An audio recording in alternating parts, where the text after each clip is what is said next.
l'utilisation qui m'a le plus impressionné n'est pas française. En Angleterre, puisque j'ai eu cette période au début des années 2000 où j'ai vécu en Angleterre, on a une façon bien plus directe et graphique même d'expliquer quels sont les dangers de certains comportements sur la route.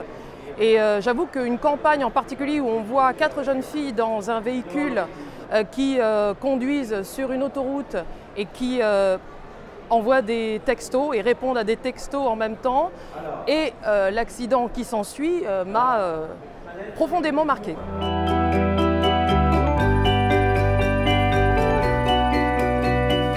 Les comportements les plus simples qu'il faudrait changer, ce serait éventuellement que chacun comprenne qu'il est quand même important pour des questions de responsabilité lorsqu'on est derrière un autre véhicule, de mettre son clignotant et de prévenir quand on tourne à gauche ou à droite. Ça, c'est la première chose.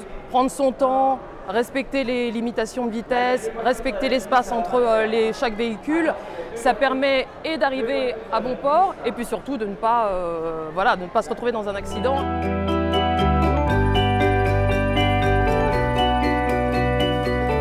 Ce qui serait pas mal, ce serait une voiture qui serait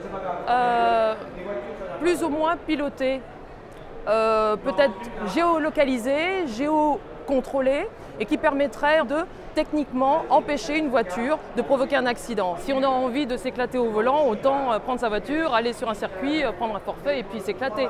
Mais je pense que peut-être à terme, on en viendra à des voitures qui seront finalement un peu pilotées à distance.